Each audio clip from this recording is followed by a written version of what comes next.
Happy Saturday, folks. Hope you're doing well. As you know, it's a weekend. Even in a campaign trail, there's a point where things start hitting a bit of a lull, and that today is one of those days. Yeah, sure, there's a little bit of weird news, side news coming out of North BC of a liberal candidate saying, well, comparing himself to Adolf Hitler. Didn't see that coming. That was weird. Maybe a little too close to home for that party. I don't know. It was a little odd. Holy smokes. But what I want to get into today is because of the slower news day, I want to address some things that happened yesterday.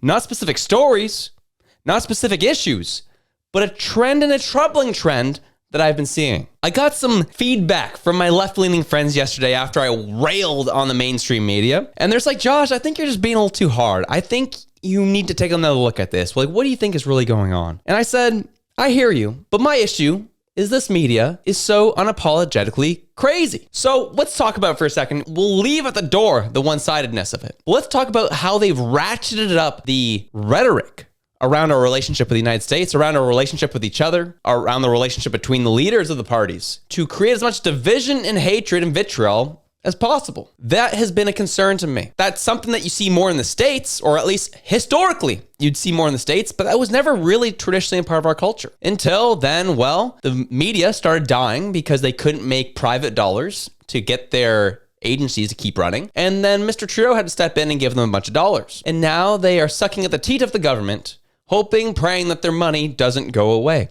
And now there's another candidate who says, we're going to be cutting off that funding, and you need to live and work on your own. And now we've seen our media weaponized and turned to a 12 like we've never seen it before because their jobs depend on it. They're not mad at their employer. They're not mad at the people running their agencies or people running their departments. No, they're upset at the politicians who should have stayed out of it in the first place. If you really wanted to be a public broadcaster, then you should have stayed unbiased, or at least strive to be unbiased as best as possible, but you didn't. There was an example in one of Poilievre's pressers yesterday that really, I had to double take so many times, be like, did that man just ask that question? And this encapsulates how divisive and concerning the rhetoric that our media has been driving and the narrative they've been driving deeper into the psyche of Canadians. Listen to this question right at the beginning, and then also see how Poilievre handles it and expertly deals with it. But first, before we get into that, make sure to like, share, and subscribe. This is a big, busy election, as I've said multiple times, and getting this info out is really critical. So if you find any value from it, feel free to share. And also make sure that I've heard a lot of people who have been getting unsubscribed by YouTube themselves. So just make sure you double check. I'm like, I thought I was subscribed. And just make sure that button hit that bell and that bell's on. All right, let's get into it. And during your directions or in your directions to the armed forces, as Prime Minister, would you instruct them to prepare war plans to defend us against the United States? Did you hear that question? This journalist just put forward, would you as Prime Minister make sure to mobilize the Canadian Armed Forces to develop war plans against the United States? Meaning they truly believe the United States are going to come in and invade us. These people are unhinged. Let's look at how Poilievre deals with it. Thank you for your question. We will be rebuilding our military, and that will require more money.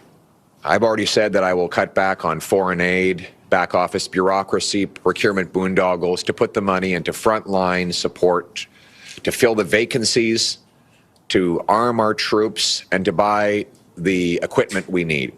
We will have 4 new massive heavy icebreakers to reclaim our Arctic waters. We will buy the Poseidons. We will have fighter jets, a new base, the first Canadian base in the Arctic since the Cold War, CFB Iqaluit. And we will once again have a strong and proud military that can defend our territory. Our main focus will be on our territory. I will say to the Americans that if we can get a rapid conclusion to this ridiculous trade dispute in a way that protects our sovereignty, ends the tariffs, then I will put all the proceeds of that additional trade to work rebuilding our armed forces.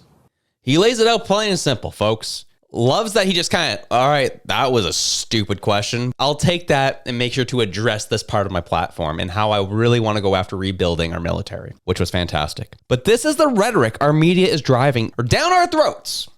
And quite frankly, it is really upsetting to me because anyone who knows and is watching what's happening, yes, Donald Trump's doing his 51st state rhetoric. Okay, he's actually been pretty quiet for the most part for the past couple weeks. But anyone who knows anything about anything knows that that is not anything real. That is not happening. The United States aren't mobilizing military to come take us over. That's just not happening. Come on, man. Like, really? But our media thrives on fear. They thrive on doubt. And the liberals know this as well. But we see the CBC driving another similar divisive rhetoric, but in this case, hating on Wayne Gretzky and hating on Alexander Ovechkin, bringing sports and politics together once again to show that you shouldn't support any of these people. You know, hockey fans, screw your hockey. You should hate these two guys. You should hate the guy who's trying to break the record, and you should hate the guy who's holding the record. This is the CBC in 2025, folks. Political overtones, though, involving both Gretzky and Ovechkin. What's that about? Yeah, well, sports and politics, they've always intersected, and it's really striking, actually, in this case. So let's start with Gretzky. We know that with Donald Trump's 51st state comments that Wayne Gretzky has been criticized for not being coming to Canada's defense strongly enough, particularly at the Four Nations Cup in February. Well, if you wanted a reminder about Gretzky and Trump, well, at the game, sitting in owner Ted Leonsis, the owner of the Washington team, in his private box, to Gretzky's left was NHL Commissioner Gary Bettman. To his right, Kash Patel, the FBI director that Donald Trump had appointed. As for Ovechkin, while he is extremely close with Russian President Vladimir Putin, if you open up Ovechkin's Instagram page, there's a picture of the two of them together. Putin was at Ovechkin's wedding. Ovechkin has campaigned for Putin. So, you know, when you look at this story and you layer on what we're witnessing in the world right now geopolitically, both in the United States and in Russia, this story really mirrors it. It's actually quite striking, Marianne. What a waste of airtime. Let's take a really cool story happening in the NHL right now and muck it up with stupid politics and continue the whole idea that Gretzky supports Trump over Canada. That's stupid rhetoric. And then trying to go into Alex Ovechkin's history and whatever he's done with the politics. Like, who cares? Like, why are we making this a part of our airways right now? What a waste of time. Neither one of them have much to do with the politics in this country. So what are we even doing here? What a waste. But again, it's another example of how the media continues to try and drive, whether indirectly or directly, the divide in the minds of Canadians, whether it be towards our counterparts in the States or amongst each other in our provinces. We're seeing it currently, where Western Canadians are really getting sick and tired of Eastern Canadians. The politicians in Eastern Canada who represent their people, the Mark Carneys, the Justin Trudeaus, the Stephen Guilbeaults, and so on and so forth, Sean Frasers, they don't actually represent all Canadians. No, they've only represented Ottawa. They only represent Ontario. They only care about their bubble. And now we have Alberta, who's really ticked off. Saskatchewan, who's really ticked off. Northern BC, who's really ticked off, saying these people won't get it. They won't leave us alone. They won't stop abusing us. They won't stop taking advantage of us. And they'll spit on us and say, it's raining. Get used to it. It's okay. And now those provinces, along with Quebec, are saying, we are out of here the first chance we get. That is the temperature we're dealing with right now because of the incompetence of this liberal government in the past 10 years, is that we're looking at the breaking of the fabric of our very country. Screw Donald Trump. Look what's happening even within our own borders. Talked about time and time again. The Chinese triad groups, Mexican cartels, the division between East and West, money laundering, using our banking systems to do so. All of it. It's so ugly. So now you have Western Canada speaking up for themselves, and Canada saying, only if you don't get your way, you're going to separate, you're going to take your ball and go home. That's their attitude towards Western Alberta. It just shows that they'll never get it. They'll never understand it until the day comes their cash cow says, bye-bye, we're out, we're done being disrespected. That's where we're currently at. And the continuous divide by our media continues. And it's bolstered by the liberal leadership. We're seeing that with Mark Carney yesterday. And again, how he's trying to treat the United States because they're desperate. They need to. They need the United States. But listen to Mark Carney here talking at his rally yesterday. We started fighting. We are fighting these American tariffs, these unjustified tariffs, with our own counter tariffs, including on U.S. autos, on U.S. steel, on U.S. aluminum, on a bunch of U.S. goods, don't drink U.S. bourbon, a bunch of U.S. goods that will cause maximum pain in the United States with minimum impact in the Listen to this fool. Liberal Party paired up with the media, making Canada hate America as best as they can because that's how they drive the divide and fuel their base. They have no policies, no plan to help solve the issues in Canada. They've created the issues, and all they've got is praying and hoping Donald Trump sticks around and America sticks around in the minds of Canadians so that they can hold on to power for dear life. That is where we're currently at. We are going to inflict maximum pain on the United States. Poilievre, are you going to bolster our military forces and make sure that we have war plans in place against the United? Like, this stuff ticks me off, man. And yet again, as I said, you have Carney saying, "Oh, we're going to inflict maximum pain," even though every economist and specific economists are saying Canada can't win a trade war. So if we can't win a trade war, and we've been saying this for months at this point, why do we keep trying to drive a trade war? Oh, is it because, I don't know, 56% of Canadians see that the tension with the United States is beneficial to them?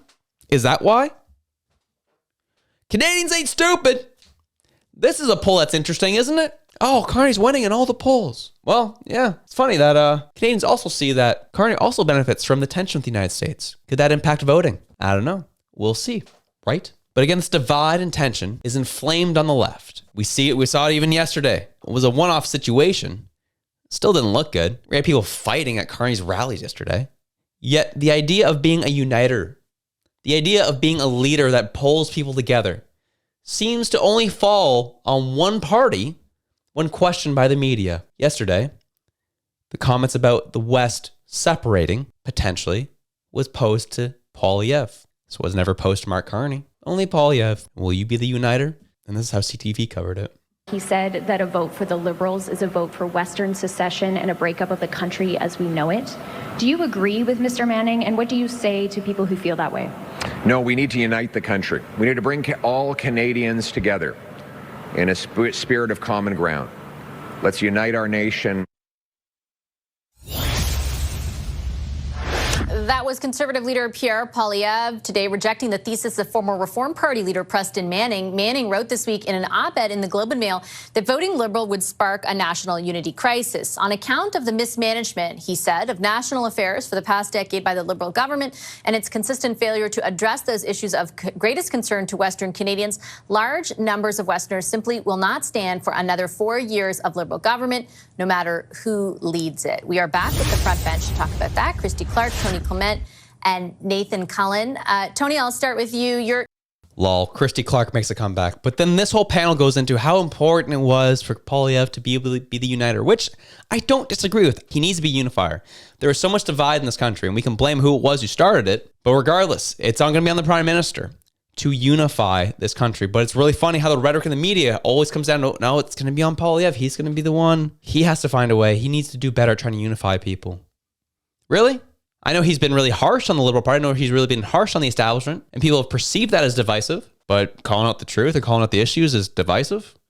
No, it's because the corruption and the dirty laundry of the party that you prefer is getting exposed, and you don't very much like it. So we're not going to apply the standard that you're applying to the Poilievre and Conservatives to the Liberal Party. Want to see an example? Well, let's have an example, shall we? CBC throws up an article yesterday of why Anna Poilievre has taken on an outsized role in her husband's campaign. Outsized role. At a recent campaign event in North York, Ontario, Pierre Poilievre had just left the podium after answering a media question about an underfunded francophone school when his wife, Anna, approached him. The Conservative leader promptly returned to the podium, saying that his wife had just reminded him to make the point that Liberal leader Mark Carney does not have an official languages minister. It wasn't the first time she'd given her husband some quick advice while still on stage, including reminding him to acknowledge someone in the crowd, for example. But perhaps it's indicative of the significant role Anna Poilievre has been playing in the campaign as an effective booster of her husband, a potential softener of his image, but also a key political advisor. And this tone from the title, an outsized role. Funny, because all I've been hearing is identity politics. I don't know. Let's rewind back to 2015, shall we? Why is half your cabinet women, Mr. Justin Trudeau? 2015. That's the response we got. But now we have someone who has an electric wife, an electric partner, someone who has some grit to her, someone who has some sway to her, someone that people gravitate to, someone that women gravitate to. And then, she's taking on an outsized role. Here, I'll tell you why. Maybe because she's more marketable and more approachable than the wives of the other two candidates on the campaign trail. Maybe, just maybe. Maybe Diane Fox is a little too close to a certain human trafficker, you know?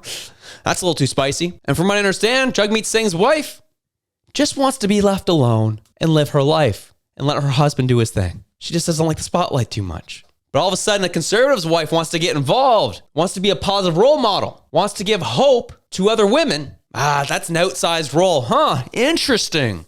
It's almost like you're telling her, CBC, that she needs to shut up and know her place, stay in the kitchen.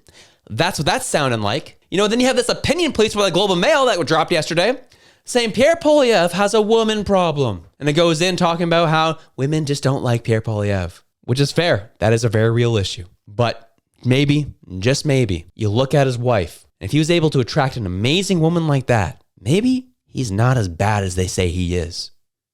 Often, the partner is a reflection of the person. Yeah, Pierre Poilievre's a little gruff at times. Yeah, Pierre Poilievre can hit the media a little hard at times. But the reality is, our country's been run by morons for the past 10 years, running our country into the ground, and that's going to get someone a little upset. He's only showing a sliver of how upset all of us are. You're lucky it's not worse. Anna Poilievre having an outsized role. Funny that coming from the CBC.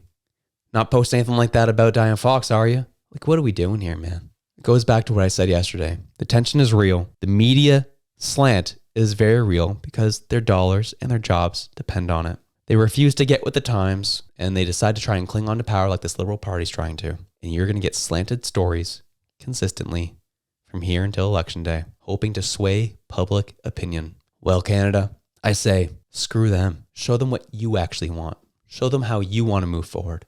Show them who you want to lead this country. And people say, Josh, you rip on the CBC, you rip on mainstream media, but you have your own bias.